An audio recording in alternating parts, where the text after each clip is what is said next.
Saludos a todos detrás de la cámara y bienvenidos a la recta final del año 2024, donde, como podemos ver, las guerras no toman vacaciones. En el escenario de Ucrania tenemos un titular que dice: Zelensky quiere trabajar directamente con Trump para poner fin a la guerra de Ucrania con Rusia.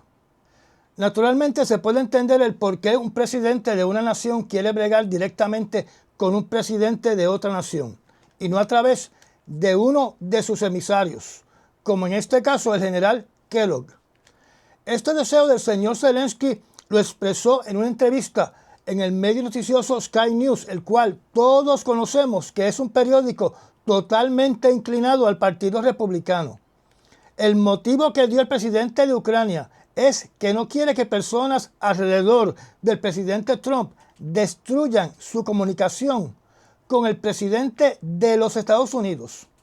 Según esa noticia, el Departamento de Estado indica que desde que comenzó la operación militar especial de Putin en el año 2022, Estados Unidos aportó $64,100 a la causa de Ucrania.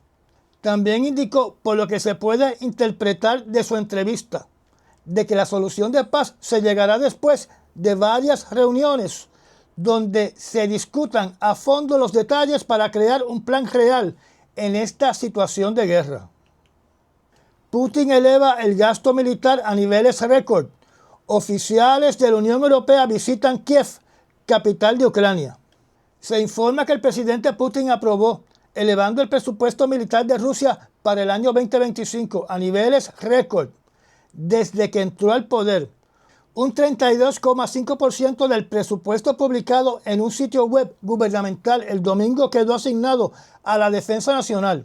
O sea, 13,5 billones de rublos. Un aumento desde el 28,3% reportado este año. Este artículo, como no menciona el propósito de este aumento en el presupuesto militar de Rusia, solamente podemos especular, número uno, que sea para recobrar todo el inventario militar que ha sido destruido en esta guerra en Ucrania. O número dos, en el peor escenario para nosotros, en el occidente, es que Putin esté contemplando más conflictos bélicos donde el próximo podría ser el país que ya está amenazado por el señor Sergei Lavrov a finales del año 2022, que es el país de Moldavia, donde la complicación de este nuevo escenario militar es que Moldavia es un país interior y por ende, como no tiene costa, Rusia tendría que sobrevolar el espacio aéreo de Odessa, que pertenece a Ucrania, o enfilar sus cañones a conquistar Odessa para mejorar su acceso a Moldavia.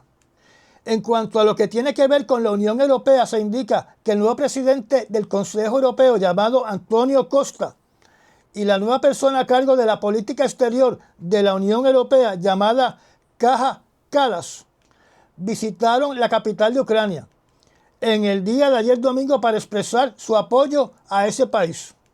Esto sucede en un mar de especulaciones y preocupaciones de lo que sucederá con la nueva administración de Donald Trump.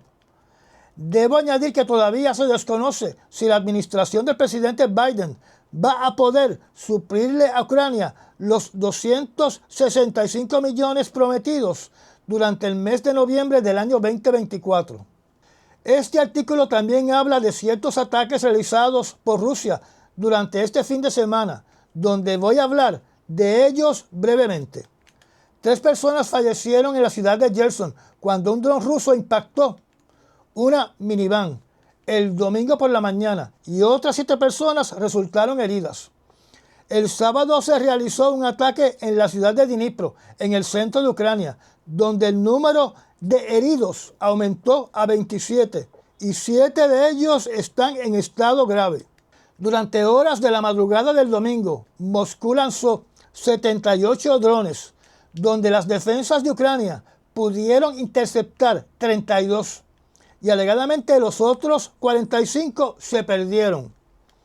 Posiblemente esta frase de drones que se pierden es para nosotros algo nuevo, o por lo menos para mí, donde la frase "se perdieron" es que existe la posibilidad de que estos 45 drones hayan sido presa de las defensas electrónicas de Ucrania, que interfiere con su sistema de navegación, y por ende, al perder su localización, siguen volando teóricamente hasta que se le acabe el combustible, donde supongo que se tiene la fe que crucen de lado a lado el espacio aéreo de Ucrania o que caigan en zonas desoladas. Pero yo, pensando como los locos, podría pensar que pueden caer en algún lugar más allá de la frontera de Ucrania, o sea, en el sur, en el Mar Negro, en Moldavia al suroeste, en Polonia al oeste, en la República de Bielorrusia al noroeste o en territorio ruso.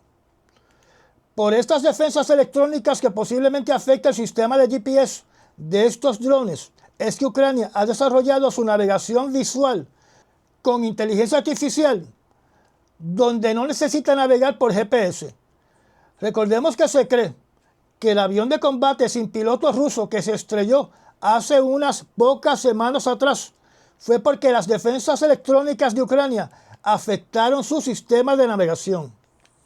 Este artículo también menciona la triste noticia de un niño que murió por un ataque de un dron de Ucrania en la zona de Briansk, ya que Ucrania lanzó un ataque con 29 drones dirigidos a las regiones rusas de Briansk, Kalugan, Smolensk y Kursk. Scholz llega a Kiev para reafirmar su apoyo a Ucrania y anuncia nueva ayuda militar. Durante el día de hoy, el canciller de Alemania visitó la capital de Ucrania para reunirse con el presidente ucraniano y para anunciar un nuevo paquete de ayudas de 150 millones de euros, que es equivalente, según este artículo, a 683 millones de dólares, y prometiendo que su país continuará respaldando a Ucrania. Estos 650 millones de dólares para ayudar a Ucrania, según este artículo, serán desembolsados durante este mes de diciembre. Aquí no estamos hablando de que Alemania le vaya a depositar en un banco a Ucrania 650 millones de dólares. Estamos hablando que Alemania le enviará armamento con un valor de 650 millones de dólares a Ucrania. La pregunta que no se ha contestado es si la Unión Europea o países europeos aportarán lo mismo que aportaba Estados Unidos si el presidente Donald Trump se retira por completo del plan de ayudas para Ucrania. La Unión Europea lamenta con la voz de la señora Kaja Kallas, que representa los asuntos exteriores de la Unión Europea, que el país de Georgia haya decidido posponer hasta el año 2028 las negociaciones para pertenecer a la Unión Europea. Hablemos un poco de esto. Recordemos que cuando el país de Georgia hizo un intento de acercamiento hacia el occidente, donde hasta consideraron la idea de aplicar para la OTAN, la reacción de Rusia fue comenzar una operación militar contra Georgia en lo que se conoce como la Guerra Ruso-Georgiana del año 2008, bajo la administración en aquel entonces del presidente Barack Obama, donde parte de su territorio cayó en manos del control completo de Moscú. Aunque el deseo de pertenecer a la Unión Europea y a la OTAN continuó, Moscú comenzó una invasión silente, enviando decenas de miles de rusos para que fuesen residentes de Georgia, con el propósito de influenciar el gobierno y de ser hasta miembros del gobierno de Georgia. O sea, Putin comenzó una invasión silenciosa y muy efectiva. Los presidentes de Georgia, al ver la destrucción que ha causado Rusia en Ucrania, se distanciaron más por miedo a las consecuencias de unirse a la OTAN, o de hablar de unirse a la OTAN, o de unirse a la Unión Europea. Así que yo puedo entender, y creo que usted también, en estos momentos, el por qué el país de Georgia está apartándose de la idea de pertenecer a la Unión Europea y de no pertenecer a la OTAN. Además, con la invasión silenciosa de Moscú, Georgia está destinada a que su gobierno se transforme a un gobierno leal a Moscú. Me parece que la señora Kallas es la persona que sustituye el nombre que hemos oído ocasionalmente representando a la Unión Europea, que es Josep Borrell. Israel intercepta un misil balístico disparado desde Yemen. El ejército de Israel interceptó con su sistema Arrow 3 un misil balístico disparado desde Yemen antes que llegara al territorio de Israel. Naturalmente, las alarmas antiaéreas en varios puntos del centro y del sur de Israel se activaron inmediatamente. Los escombros de la intercepción, que como sabemos cuando caen al suelo pueden ser mortales, no causaron heridos en la población de Israel, pero sí se informó de que varias personas tuvieron episodios de ansiedad y tuvieron que ser atendidas, donde yo solo puedo suponer que son personas que entraron en un estado de pánico incontrolable o que tuvieron algún episodio cardíaco durante este ataque. El artículo continúa hablando de asuntos de poca importancia para tener volumen en este reportaje, pero yo les garantizo que veremos próximamente un sendo ataque contra Yemen por parte de Israel. Ministro Ben-Gvir dice que Netanyahu está abierto a la emigración de palestinos de Gaza. El ministro de la Defensa Nacional de Israel, del cual hemos hablado en innumerables ocasiones, de nombre Ben-Gvir, de la ultraderecha que apoya y ha participado en operaciones y marchas de los colonos israelíes dentro de Cisjordania, dice que está trabajando con todo su empeño para promover la expulsión, o debo decir, la palabra que utiliza él, que es la emigración de los palestinos fuera de Gaza. Porque, y cito, es una oportunidad única histórica para acabar con Hamas, restaurar la disuasión y volver a ocupar Gaza. Debemos alentar la emigración voluntaria. Esto es lo que traerá la paz. Cierro la cita. Cuando él dice volver a ocupar Gaza, está hablando de que los colonos van a ocupar a Gaza. Si la emigración voluntaria de la cual el señor Ben-Gvir habla es la misma que se aplica en Cisjordania, pues es una emigración donde se le dice al palestino, o te vas o te mato. Y de paso, te destrozo tu hogar con un bulldozer. Te rompo la tubería de agua potable y el sistema de cable eléctrico que alimenta tu casa y el sistema de aguas negras para hacerte la vida imposible si no te vas. Y si te defiendes, te declaro terrorista. Si yo me dejo llevar por las palabras y el comportamiento de la esposa del primer ministro Benjamín Netanyahu, se cae de la mata que aunque Benjamín Netanyahu le ha dicho al presidente Biden que respetará la tierra de los palestinos en la franja de Gaza, el primer ministro de Israel continuará el plan de restablecer las tierras de Israel, del Israel bíblico. Y aunque el presidente Biden está en contra de que esto suceda, me parece que hay una enorme posibilidad que el presidente Donald Trump ayude a la ultraderecha de Israel. Recordemos lo siguiente, y nunca se olvide que además del señor Ben-Gvir, tenemos otros poderosos políticos dentro de Israel que quieren remover a los palestinos fuera de Israel, donde en esta lista se une el ministro de Finanzas, el nuevo ministro de Defensa de Israel y el líder de la oposición del partido del primer ministro de Israel. Y además, el nuevo embajador seleccionado por Donald Trump para Israel dijo en una ocasión que eso de palestinos es algo que no existe. Última hora. Hamas podría abandonar sus exigencias por un alto al fuego en Gaza. Esta noticia publicada el domingo, en resumen lo que dice es lo siguiente, de que algunos, pero no todos, los líderes de Hamas están considerando un acuerdo de un alto al fuego en la franja de Gaza, entregando los rehenes, donde las fuerzas de defensa de Israel permanecerían temporalmente controlando el corredor de Filadelfia, que es la frontera entre la Franja de Gaza y el país de Egipto. El artículo no habla sobre la retirada inmediata o pausada de las fuerzas de defensa de Israel de la Franja de Gaza. Sobre esta propuesta tenemos que recordarnos que Israel ha torpedeado todos los esfuerzos para llegar a un acuerdo de cese al fuego, porque este acuerdo de paz sería contrario a las expectativas que tienen estos políticos de la ultraderecha. El juicio de Netanyahu regresa, más grande y más dramático que nunca.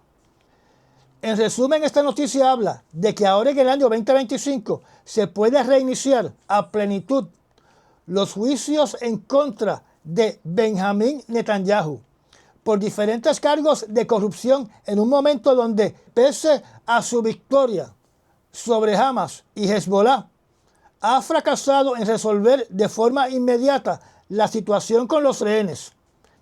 Y el hecho que él era el primer ministro el 7 de octubre del año 2023, más que ha salido a la luz pública que existe la posibilidad de que él tenía conocimiento previo del ataque por Hamas y no tomó acción alguna, donde les mencioné la semana pasada que el asesor que sacó a la luz pública el escándalo de que Netanyahu pudo haber estado en conocimiento del ataque por Hamas, están tratando de condenarlo a cadena perpetua.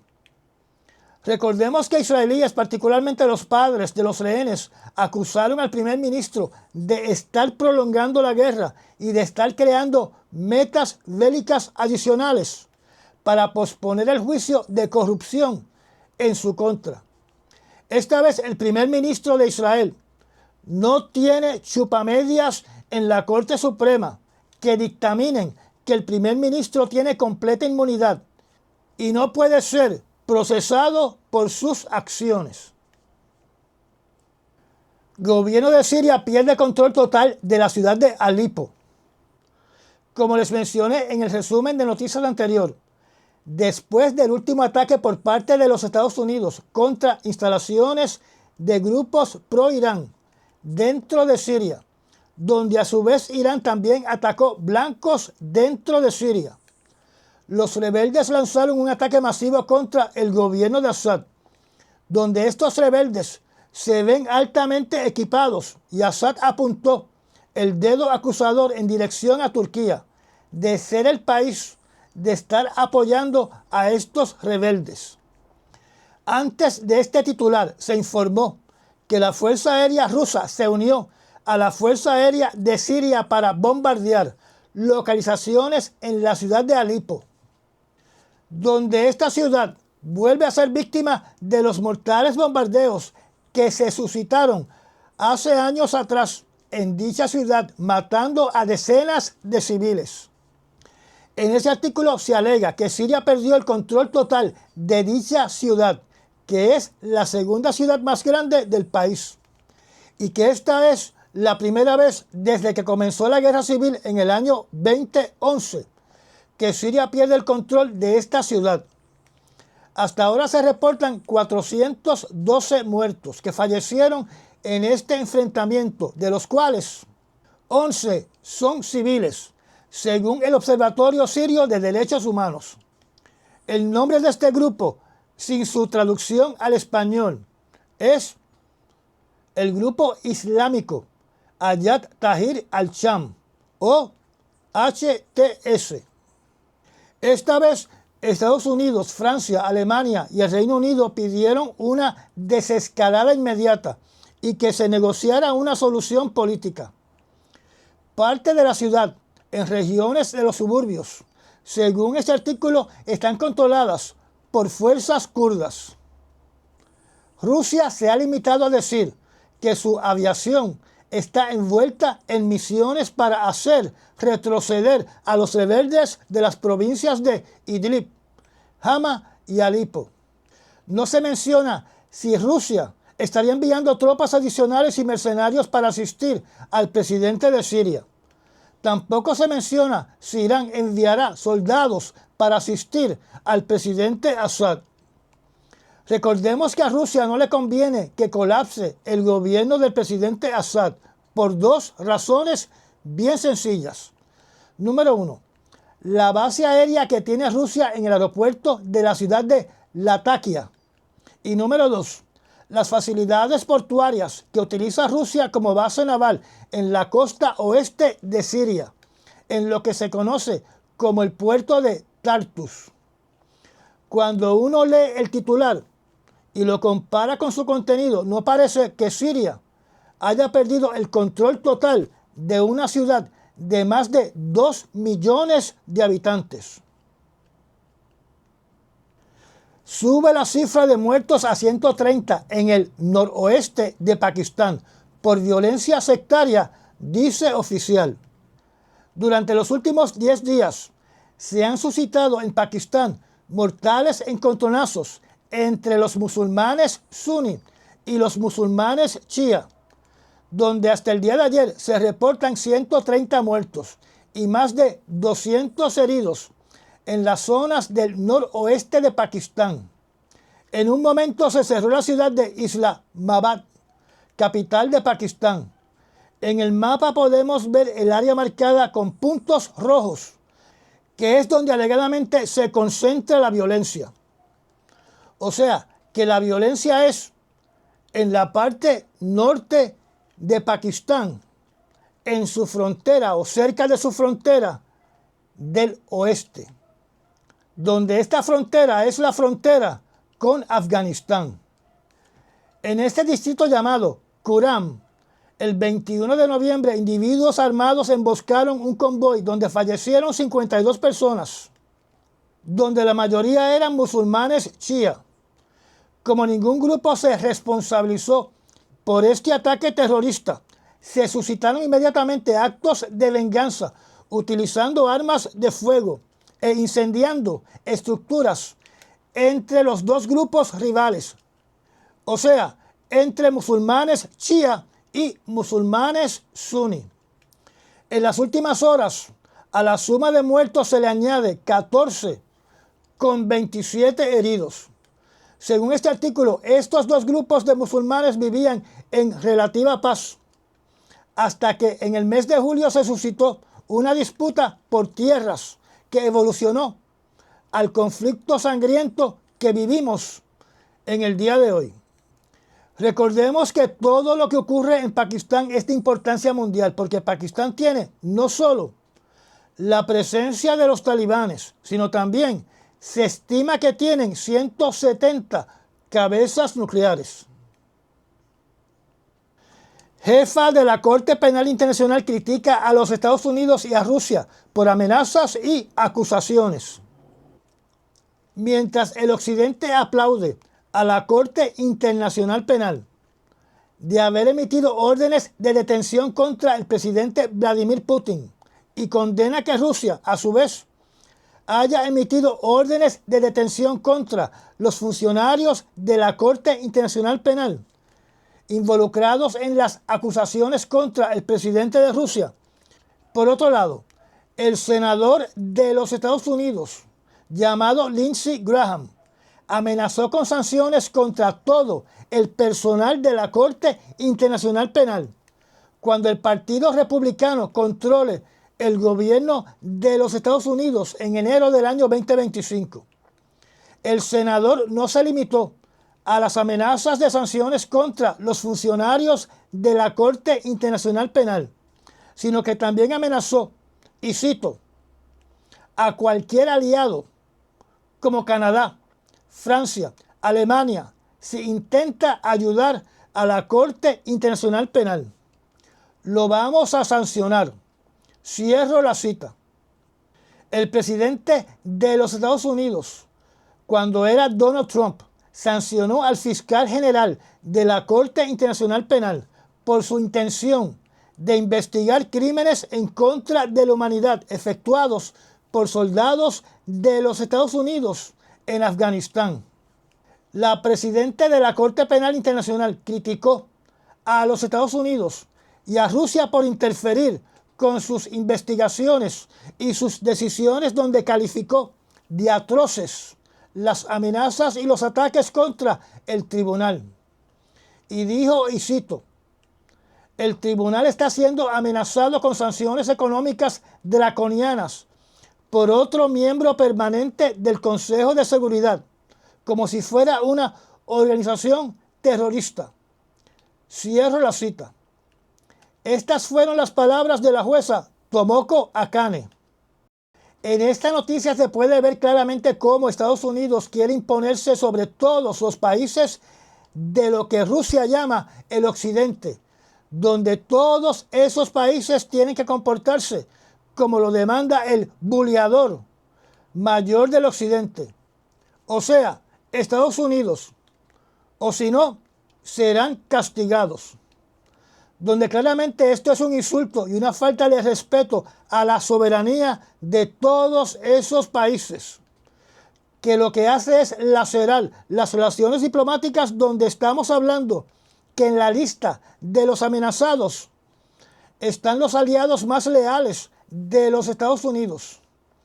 También nos deja ver que bajo la administración de Donald Trump y con el Congreso controlado por los republicanos, Israel no tiene por qué suspender o detener lo que quiere el ministro de Finanzas, el señor Smotrich, lo que quiere el ministro de la Defensa, el señor Katz, lo que quiere el ministro de Seguridad Nacional, el señor Ben-Gvir, en Israel. A mi entender, veremos cómo continúa un genocidio bajo nuestras narices. Y si Estados Unidos apoya una limpieza étnica, un genocidio y sancionar a la Corte Penal Internacional y a los países que respaldan la Corte Internacional Penal, entonces no se extrañe que Estados Unidos comience una limpieza étnica en su suelo nacional, porque si la apoya en el exterior, la apoya en su interior. Y ya llegamos al final de esta charla. Gracias a los miembros patrocinadores de la zona privada del canal y a las personas que también patrocinan este canal mediante los Super Thanks. Si no está suscrito, lo invito a que se suscriba y aprieta la campanita de notificaciones. Recomiende este canal y comparta nuestros videos. Me da un like y nos vemos en el próximo resumen noticioso. Hasta mañana.